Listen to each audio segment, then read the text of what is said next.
मैंने 3 साल मैंने ट्राई किया है कि मैं इस कमरे से बाहर ना निकलूँ। मैंने यहाँ सब कुछ अपना सादा मैंने पढ़ाई का सामान सब यहीं है, मैं यहीं रह के अपना पूरा पढ़ाई किया करती थी। ज़िद थी मेरे को बनना था डॉक्टर और फिर उसके बाद फैमिली का इतना सपोर्ट था कि बन गए। ये मोटिवेशन क्या रहा और सजेशन क्या देंगी इन सभी छात्रों को जो इस समय आपको देख रहे हैं? तो जब मुझे को चॉइस मिली कि आप दोनों ले सकते हो तो मैंने बोला क्यों नहीं। मम्मी ने सुना ज्यादा या पापा ने? पापा ने। पापा ने ज्यादा सुना। हाँ जी। इन सब की प्रिपरेशन किन बुक्स और सजेशन किन बुक्स का आप देंगे? 99% लाने के बाद भी आपको लगता है वीक? वो डिसिप्लिन पे डिपेंड होता ये है। डिसिप्लिन की डेफिनेशन क्या है छात्रों के लिए?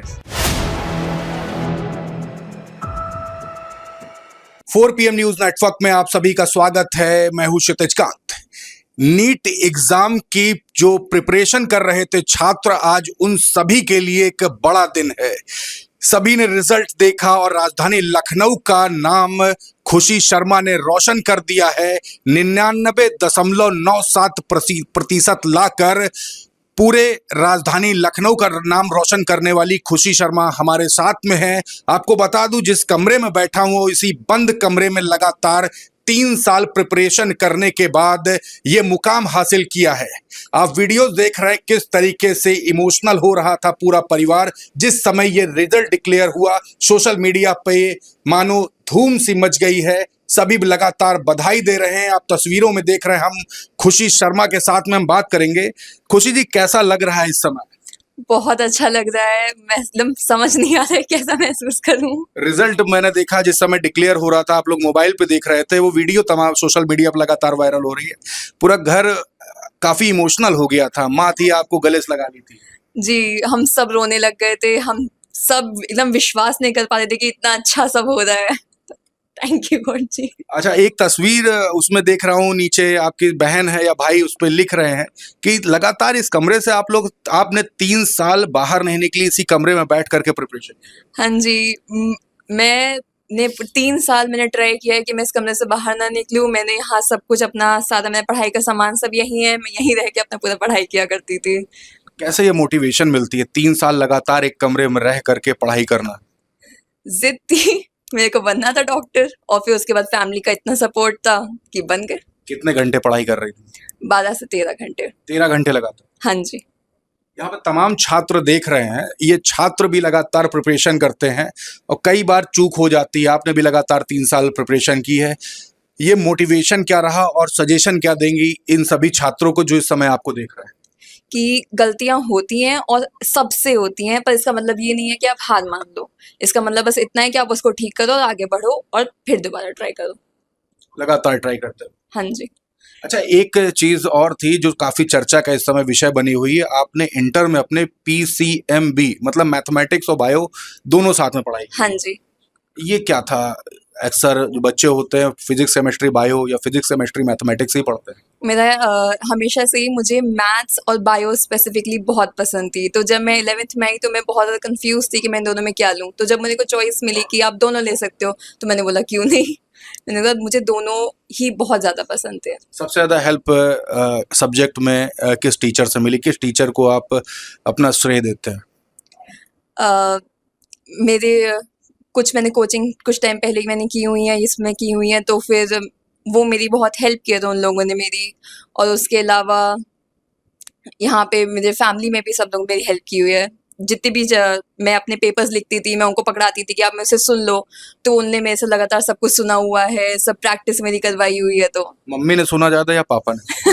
पापा ने। पापा ने ज्यादा सुना। हाँ जी। ये 12 घंटे में कितने घंटे माता पिता के साथ में रहते थे? 1-2 घंटे उनके साथ खाना पीना मैं उन लोग के साथ किया करती उसी थी। बीच में आप सुनाती थी? उसके अलावा जब मैं अपना पढ़ रही होती थी तो मैं रैंडमली पापा के पास जाके बोल रही हूँ कि पापा ये लो मेरा पेपर ले लो और इसमें से जो भी सब चीज़ें हैं वो मेरे से पूछ लीजिए। तो वो अपना 1-1 2-2 घंटा बैठ के मुझसे सारी एक-एक फॉर्मूला हर चीज़ पूछते थे। कई यहाँ पे छात्र हैं, ऑर्गेनिक केमिस्ट्री, इनऑर्गेनिक केमिस्ट्री, इन सब में कई सारी कन्फ्यूजन्स रहती हैं। आपने मैथमेटिक्स और बायो साथ में पढ़ा है। कई जो नीट का एग्ज़ाम दे रहे होते हैं उनकी मैथमेटिक्स को लेकर काफ़ी प्रॉब्लम होती है। ये जो आपने जो सब न्यूमेरिकल जो सॉल्व किए, इनऑर्गेनिक ऑर्गेनिक ये जो सब्जेक्ट्स रहे, इन सब की प्रिपरेशन किन बुक्स और सजेशन किन बुक्स का आप देंगे?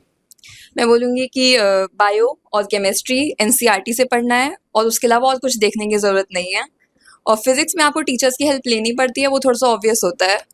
तो वो आप अपने टीचर्स से आप रिकमेंडेड बुक्स या वो सब वो खुद बता देते हैं। मैंने उसके अलावा एससी वर्मा थोड़ी मैंने उससे की हुई है, और मैंने अब कुछ मॉड्यूल्स जो थी उनसे की हुई है, और मोस्टली यही सब।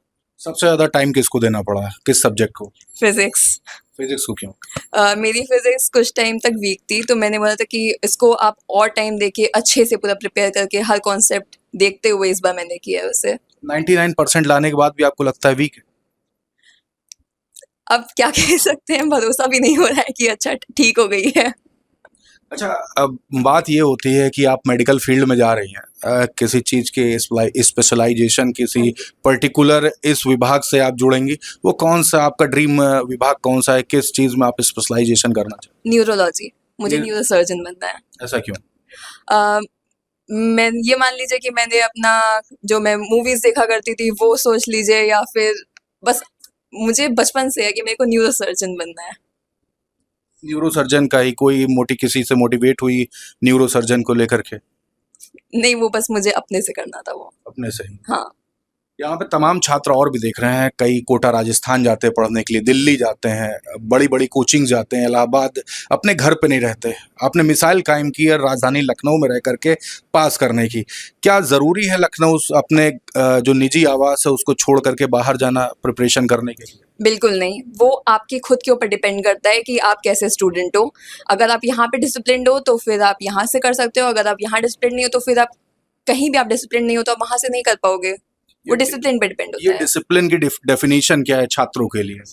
डिसिप्लिन है कि आप अपना पूरा टाइम टेबल प्रॉपर बनाओ, आप देखो कि आपको किस टाइम पे क्या करना है, आप डिस्ट्रैक्ट मत हो कि आज अगर ये अगर आपको अचानक से लग गया कि नहीं आज मैं घूमने चलता हूँ, तो वो आपको कंट्रोल करना पड़ेगा कि आप नहीं घूमने जा सकते क्योंकि आपने सोचा है कि मेरे को इस टाइम से इस टाइम तक कुछ अपना सब्जेक्ट करना है। तो वो बस है कि आपको अपना एक डिसिप्लिन्ड वे ऑफ लिविंग करनी है कुछ टाइम इन तक। 3 से 4 सालों में किसी रिश्तेदार से मुलाकात हुई है? बहुत कम। रिश्तेदार काफी परेशान करते हैं, ऐसी बात होती है छात्रों को, नई मुलाकात हो रही है तो हालचाल ही पूछ रहे हैं, उससे काफी डिस्टरबेंस पैदा होती है। अक्सर छात्रों से बात होती है तो बोलते हैं, कभी ऐसा हुआ? मेरी फैमिली एक्चुअली बहुत अंडरस्टैंडिंग थी इस पूरी सिचुएशन को लेके, तो उन सबको था कि हाँ ठीक है लड़की पढ़ रही है तो उसको ज़्यादा डिस्टर्ब मत करो। उन सब ने मेरे को बोला था कि हाँ बेटा कोई बात नहीं, जब अपना कर लेना तब हम आराम से मिलेंगे। कई सारी मेडिकल कॉलेजेस हैं, मेडिकल यूनिवर्सिटीज है, किंग जॉर्ज मेडिकल यूनिवर्सिटी होगी, AIIMS, PGI हो गया, अगर बनारस की बात करें BHU हो गया, कहाँ जाना चाहती हैं, दिल में क्या चल रहा है? मैं KGMU में प्रेफर कर रही हूँ। KGMU यहीं लखनऊ में है, मुझे बहुत पसंद है वो, मैं यहीं मुझे करना चाहती हूँ। लखनऊ नहीं छोड़ना चाहती हैं? ये स्पेसिफिक नहीं है कि मैं लखनऊ नहीं छोड़ना चाहती हूँ, बट ये यूपी का one of the best colleges है, तो ये प्रेफरेबल है। बिल्कुल। आप देख रहे हैं इस बच्ची से मेरी बात हो रही है, राजधानी लखनऊ का नाम रोशन किया है, 99.97% ला करके नीट की परीक्षा में नाम कायम कर दिया है, और तमाम उन बच्चों के लिए आज मोटिवेशन बनी है जो बच्चे लगातार प्रिपरेशन कर रहे हैं। कई ऐसी भी घटनाएं होती, कई बार डिप्रेशन जोन होता है, उसको लेकर के भी सवाल करूंगा। कई बार डिप्रेशन जोन होता है छात्रों का, लगातार प्रिपरेशन करते समय डिमोटिवेट हो जाते हैं, उस समय ऐसा लगता है कि अब क्या करें, इतना साल वेस्ट हो गया, मैंने तो अभी ग्रेजुएशन भी नहीं किया। इस तरीके की भी सिचुएशन होती है। ऐसा नहीं लगा कि इंटर के बाद अब ग्रेजुएशन कर लेना चाहिए? लगातार 3 साल प्रिपरेशन करने के बाद कभी कभी डिमोरलाइज हो जाते हैं, डिमोटिवेट हो जाते हैं, वो भी सिचुएशन आई होगी, उसको कैसे टैकल किया?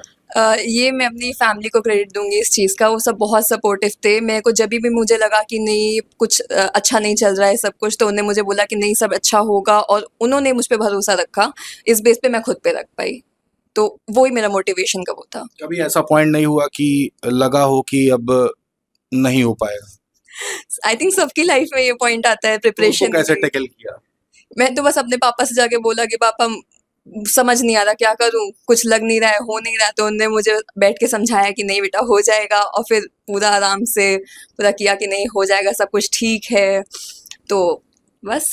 देखिए कितनी मासूमियत से कह दिया बस। जितने छात्र देख रहे हैं ये वीडियो, आप सभी कमेंट बॉक्स में अपने सवाल जरूर लिखिएगा, आपके सवाल पूछे जाएंगे खुशी शर्मा से। इन्होंने नाम रोशन किया राजधानी लखनऊ का, और अब king George medical university prefer कर रही हैं कि जाना चाहती हैं, और टॉप जो छात्र हैं या छात्राएं हैं उन सभी को मैं बधाई देना चाहूंगा, और जो मिसाल कायम की है इसको लेकर के भी काफी खुशी है। काफी सोशल मीडिया पर इनकी वीडियोस भी वायरल हो रही है, और आप सभी से गुजारिश है जो भी ये वीडियोस देख रहे हैं, जितना ज़्यादा हो सकेगा शेयर करिएगा। और जितने भी छात्र प्रिपरेशन कर रहे हैं, जो तैयारी कर रहे हैं नीट की परीक्षा की, आप अपने सवाल ज़रूर लिखिएगा। हम दोबारा कोशिश करेंगे खुशी शर्मा के सामने वो सवाल पेश करें और उनके भी जवाब आप तक पहुंच पाएं। जुड़े रहिएगा हमारे साथ। मैं हूं क्षितिज कांत, कैमरा पर्सन शुभम के साथ 4 PM न्यूज़ नेटवर्क के लिए। धन्यवाद।